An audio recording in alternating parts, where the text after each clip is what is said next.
नमस्कार दोस्तों, राधे राधे।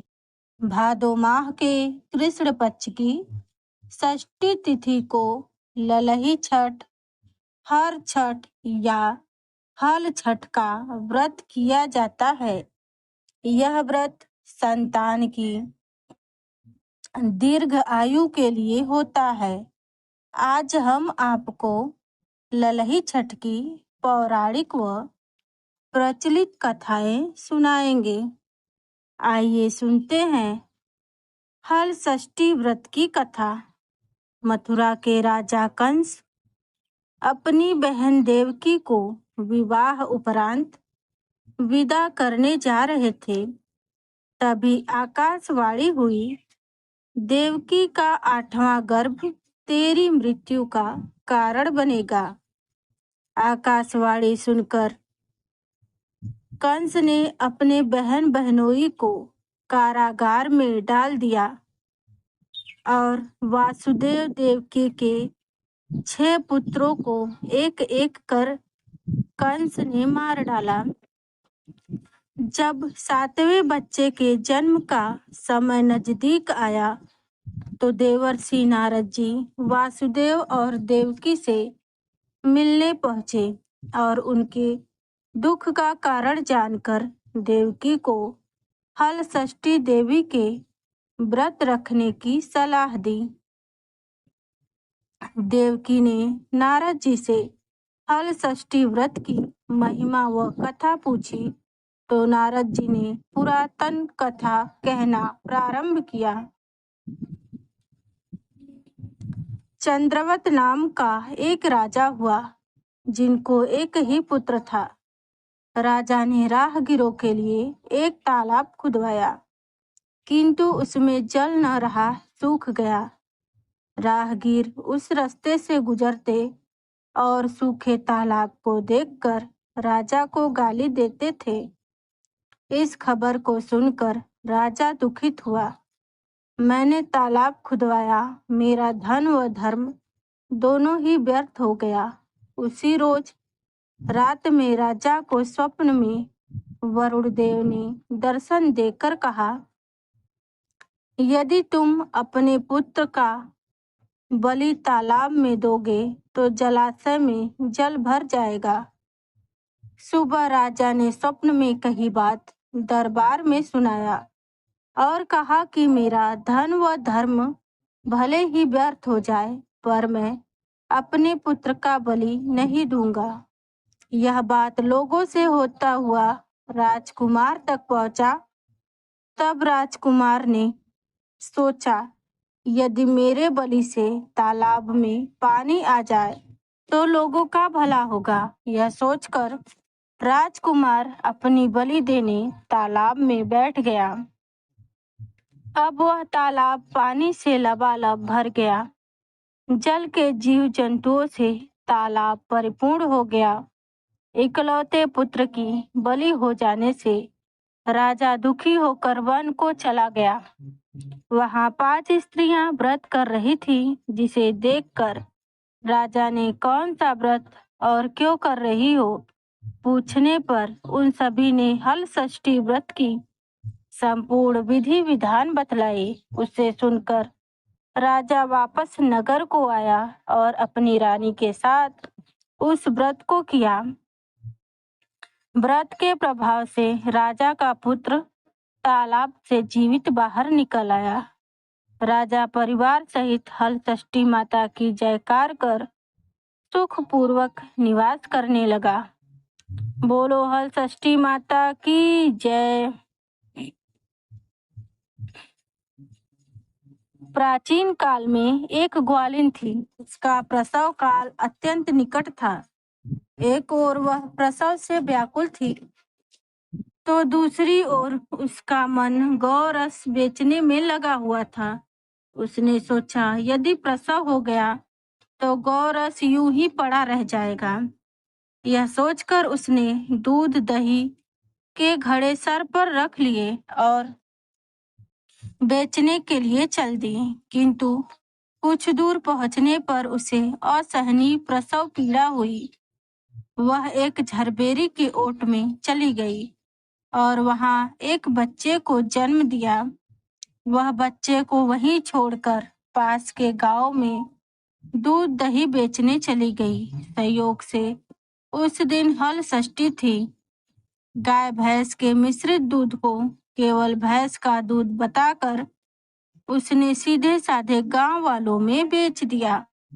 उधर जिस छरबेरी के नीचे उसने बच्चे को छोड़ा था, उसके समीप ही खेत में एक किसान हल चला रहा था।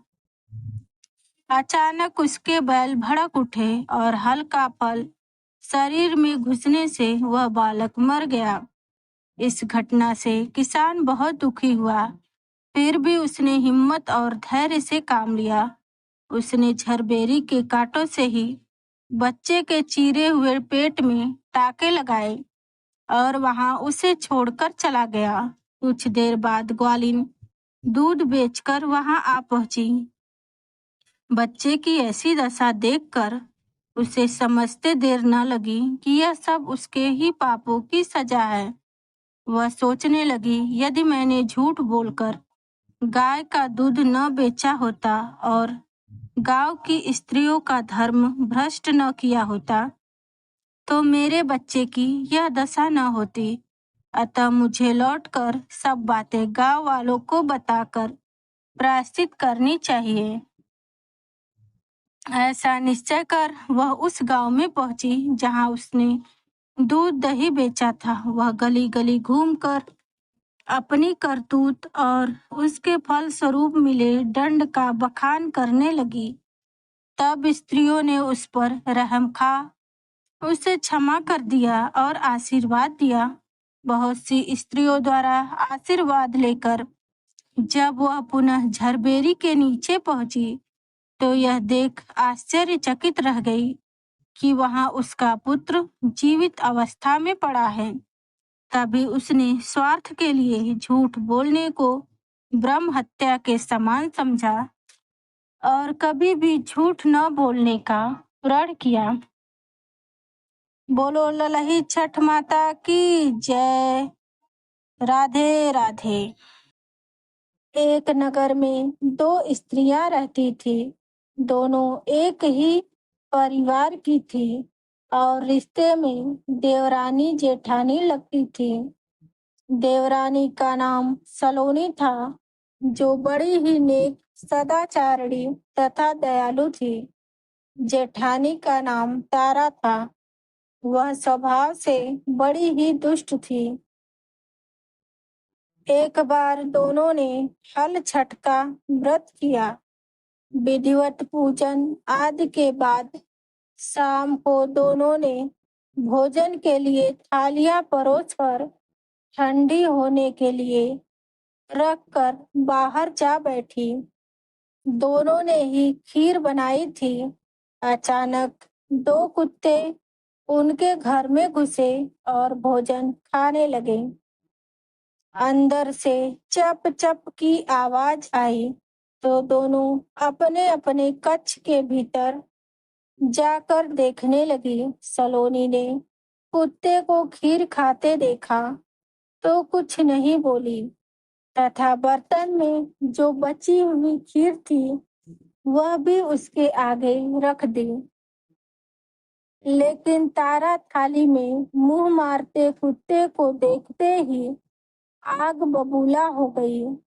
उसने कमरे का द्वार बंद किया और फिर डंडा लेकर कुत्ते को इतना मारा कि उसकी कमर ही तोड़ डाली।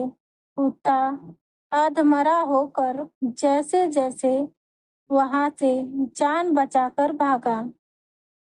दोनों कुत्ते जब बाहर मिले तो एक दूसरे का हाल चाल पूछने लगे।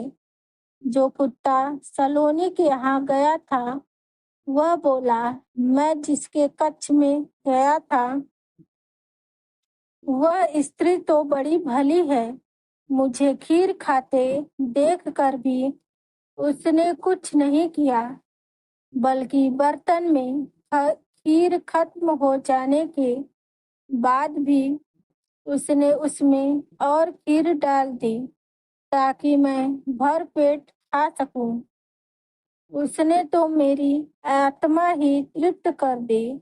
मैं उसे बार बार आशीर्वाद दे रहा हूँ। मेरी तो ईश्वर से यही कामना है, मरने के बाद मैं उसका पुत्र बनूं और जीवन भर उसकी सेवा करके इस ऋण को चुकता करूं। अब तुम बताओ, तुम्हारे साथ क्या बीती? लगता है तुम्हारी तो वहां खूब पिटाई हुई है। दूसरा कुत्ता बड़े ही दुखी स्वर में बोला, तुम्हारा अनुमान ठीक है भाई। आज से पहले मेरी ऐसी दुर्गति कभी नहीं हुई थी। पहले तो थाली में मुंह मारते ही सारा जबड़ा हिल गया। फिर भी भूख से परेशान होकर मैंने दो चार कौर सटके ही थे कि वह दुष्टा आ गई और कमरा बंद करके डंडे से उसने मुझे इतना मारा कि मेरी कमर ही तोड़ डाली। मैं तो ईश्वर से यही निवेदन करता हूँ कि अगले जन्म में मैं उसका पुत्र बनकर उससे बदला चुकाऊं। जैसे उसने मार मार कर मेरी कमर तोड़ी है, वैसे ही भीतरी मार से मैं भी उसका हृदय और कमर तोड़ डालूं। कहते हैं कि बेजुबान की बददुआ बहुत बुरी होती है। इसे दैव योग ही कहा जाएगा कि दूसरा कुत्ता शीघ्र ही मर गया और मरकर उसने तारा के घर में पुत्र रूप में जन्म लिया। पुत्र रत्न पाकर तारा बहुत खुश हुई। पुत्र को लेकर उसने अपने मन में बड़े बड़े मंसूबे बांध लिए।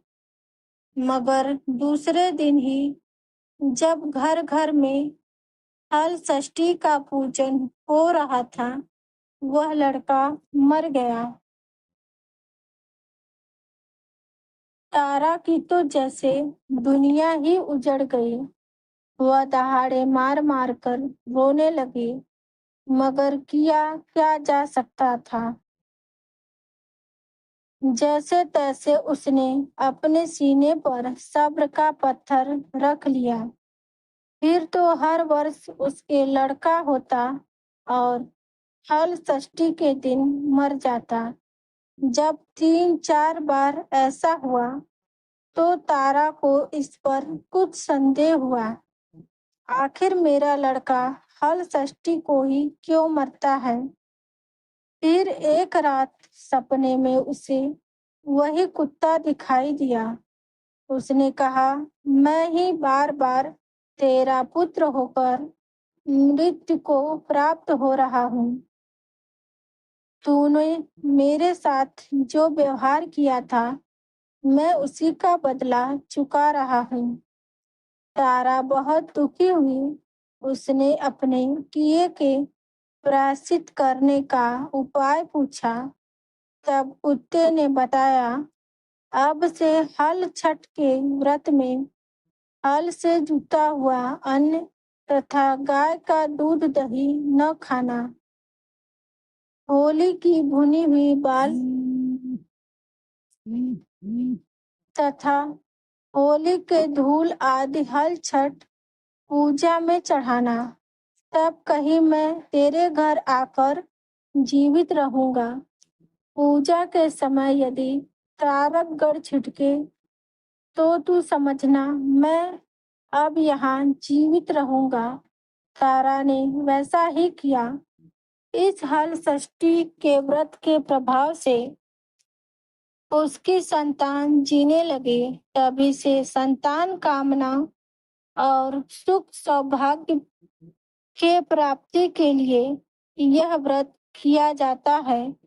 बोलो ललही छठ माता की जय।